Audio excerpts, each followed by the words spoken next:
the new pension versus the old pension. Remember, employees of the central and state governments from across the country on Sunday gathered at Ramleela Maidan to demand the restoration of the old pension scheme. In the latest in the matter, states are saying that they will settle for lower but assured pension.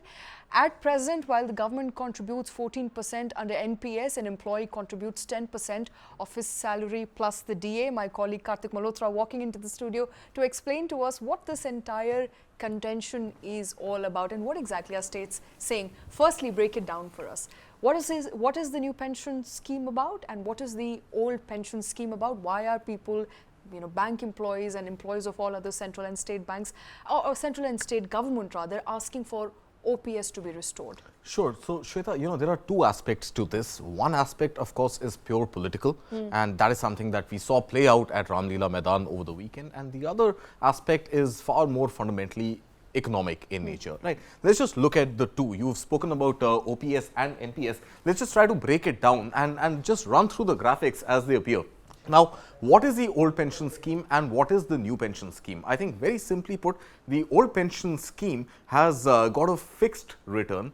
It is something which gives you a guaranteed benefit and is something which the government is liable to pay. Right. Which are the states where we actually see this debate really raging right now? Which are the states which are demanding the old pension scheme to come back? It is the capital of the country, Delhi. You've got Rajasthan. In addition to that, you've got a state like Chhattisgarh. You've got a state like Punjab. You've got a state like Jharkhand. And you've got a total of these 6 states. And if you look at the pattern here emerging from these 6 states, very simply put, the pattern is, and you've got Himachal Pradesh. The pattern very clearly suggests that these are states which either have, look at Delhi and Punjab, they either have the Aam Aadmi Party government ruling, or you've got states like Himachal Pradesh, like Rajasthan, like Chhattisgarh, which have a Congress government, or you have a state like Jharkhand, which actually has a Congress-supported JMM government in power. Now, let's just try and break down the OPS versus NPS debate. And where is this debate really coming from? Now, the old pension scheme has got something which is called the defined benefit. What is the defined benefit? This defined benefit is the benefit to the employee, which is a guaranteed return. What is this guaranteed return? This guaranteed return is 50% of the last drawn salary. Now, where is the salary coming from? The salary is coming, or this pension rather, is coming from the government. So, it becomes a clear-cut liability for the government. Who gets this old pension scheme? Anybody who was an employee in the central or state government prior to 1st Jan 2004 is liable to get the old pension scheme. The rules changed for the new pension scheme. Now, look at the contrasting difference. Instead of a defined benefit, the new pension scheme offers a defined contribution. We'll come to what this contribution is. Instead of a guaranteed return, the new pension scheme offers a market-linked return. Now, the 50% of the last drawn salary in OPS is no longer valid. It is actually a larger corpus being created, which then funds this new pension. Now, while it continues to be a government liability, it is a reduced liability for the government, because it's not just the liability of the government alone to deliver this pension, but rather the market and the investments made via this corpus to fund its own pension.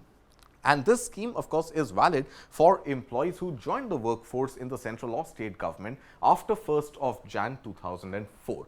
Now, let's look at the makeup of this corpus. This corpus consists of actually 2 critical components. One, of course, is the employee's own contribution. The employee contribution is 10% of the salary, of the basic salary, whereas the government's contribution is about 14% of the salary. Put together, these two create a large corpus over time. This entire corpus then becomes the pension corpus. Now, what are the risks to this pension corpus? There are 3 prevailing risks to this. Number 1, this pension corpus is going to be used to purchase an annuity. This annuity is a market-linked financial plan which gives you year-on-year returns. Now, there is, of course, one risk, and that is the interest rate risk. There is going to be a prevailing interest rate at the time of your retirement. That could be a high interest rate giving you more pension, or a low interest rate where your annuity actually reduces the amount of monthly income that you draw. And then the third, of course, is the life expectancy.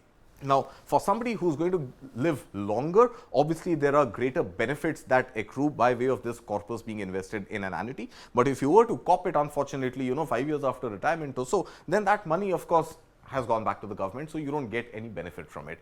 Now, overall, if you look at it, there is this larger question about the government's liability. And the government's liability, if states were to revert to the old pension scheme, the government's liability goes up 4.5 times as compared to the new pension scheme. Okay. So, the new pension scheme, let's say in the year 2050, is going to cost the government about 4 lakh crore rupees. Now, what is this government cost? We'll come to. But if it costs the government 4 lakh crore rupees to opt for the new pension scheme, then if states were to push back and revert to the old pension scheme, the liability goes up 4.5 times to about 17 lakh crore rupees. Now, that of course is going to burn a hole in the pocket of the government by way of the fiscal deficit, and that is something that India will be able to ill afford. Right. In all of this, I think one of my questions remain, what is exactly the problem with new pension scheme? Why are government employees, protesting? Very simply put, I think the protest right now emerges from the fact that you joined a government organization and you took a government job because you wanted to retire. So you want surety. You want assured income in your hands because that is what you signed up for. But the government is now putting a brave front forward and saying that we can afford it today. We won't be able to afford it 20 years, 30 years later. So if you are unable to afford it going forward, then it's better to go for an internationally designed model of the new pension scheme where the upside of your return could be very high. But then there is this risk of a downside if you happen to be retiring at a time when your investments are crashing. So that is the main conflict. Now, is there a hybrid solution possible? To my mind, yes, and I think that is the middle ground that will have to be taken. That middle ground is that you create a hybrid option where it is not 50% of your last drawn salary which goes as your pension, but rather a reduced maybe 25%, 30%, 40%, whatever is an assured income that the government commits to, which is taking a leaf from the book of the old pension scheme. And the balance could be funded through investments made via what we call this corpus creation by contribution of the employees and the government. So, I believe there needs to be a hybrid model where there is contribution by the employees, there is contribution which is part of the CTC by the government, there is a corpus that gets created.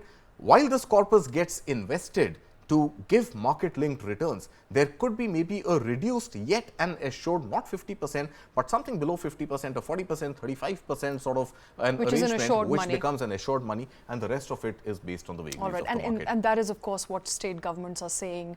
State governments are saying we are willing to sort of negotiate this. We are willing to not revert to the old pension scheme as long as the new pension scheme has some element of defined guarantee, defined return, as opposed to it being completely dependent on the vagaries of the market. All right. So there's this ongoing raging debate about NPS versus OPS continues. We tried breaking it all down for you as to which is more preferential, the economics of it as well as the politics of it. We'll keep bringing those updates on News9. Thank you very much for watching.